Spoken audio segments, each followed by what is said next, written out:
Have you ever trusted someone so completely that you handed them the keys to your most precious possession, only to watch them destroy it from the inside? Maya did, and what her neighbor stole was worth far more than she could have imagined.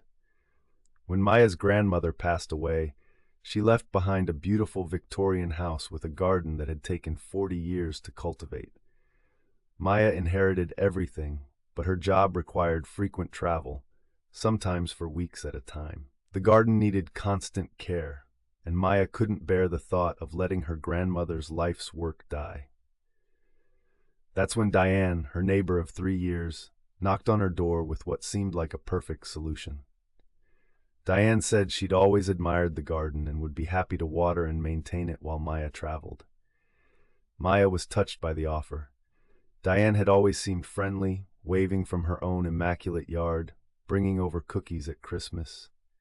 Maya gave her a spare key and showed her the watering schedule.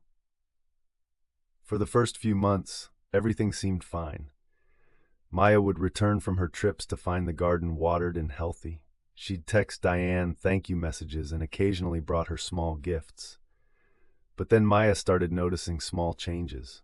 A rosebush she remembered being full now looked sparse. Some of the lavender plants seemed smaller than before. At first, Maya blamed herself for misremembering. Grief plays tricks on memory, she thought. Maybe the garden had always looked like this, and she was just seeing it through the haze of loss. Then one day, Maya came home a day early from a business trip. She was exhausted and just wanted to sleep in her own bed.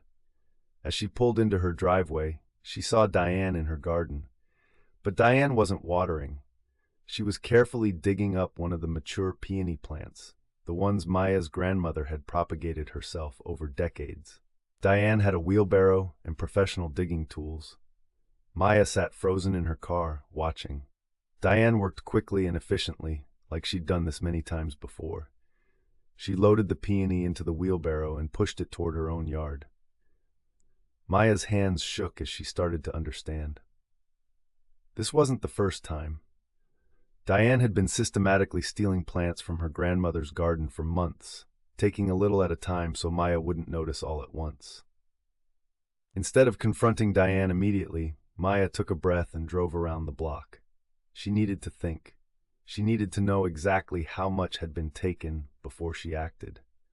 Over the next week, Maya pretended everything was normal. She texted Diane casual updates about her schedule, but she also installed hidden security cameras throughout her garden, positioned to capture every angle. And then Maya did something that would change everything. She researched her grandmother's garden journal and discovered that several of the plants were extremely rare cultivars, some worth hundreds or even thousands of dollars each. But here's what Maya discovered that made her blood run cold. Diane had been selling the plants online. Maya found Diane's seller account on a specialty plant marketplace, listing rare peonies and heritage roses with photos clearly taken in Maya's grandmother's garden. The listings described the plants as from Diane's own estate garden, cultivated over many years. She'd made thousands of dollars. Some reviews even mentioned how quickly Diane could provide mature specimens that normally take years to grow. Maya felt sick. This wasn't just theft. It was a calculated exploitation of her grief and trust. Diane had seen an opportunity when Maya's grandmother died and had been cashing in on it ever since. But Maya didn't call the police yet. She had a better idea. She contacted Robert, the president of their neighborhood's garden club, which Diane had been trying to join for years. Robert was shocked when Maya showed him the evidence. He told her that Diane had actually submitted an application to the garden club, claiming to have cultivated dozens of rare specimens herself.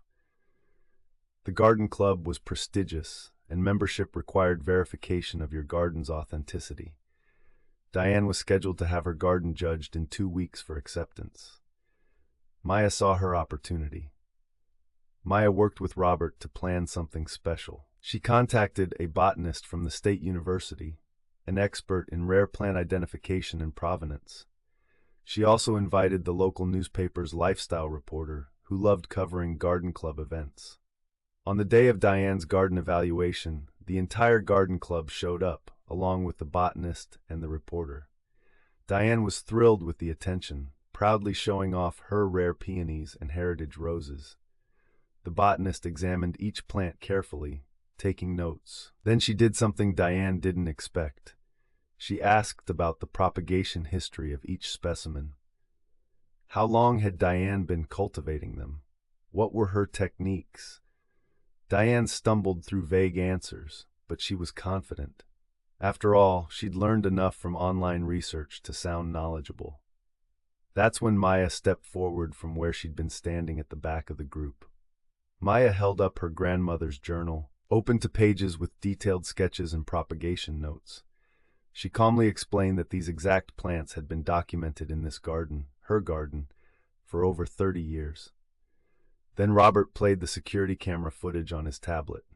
The entire garden club watched in silence as Diane systematically dug up plants and wheeled them into her own yard, trip after trip, over multiple days.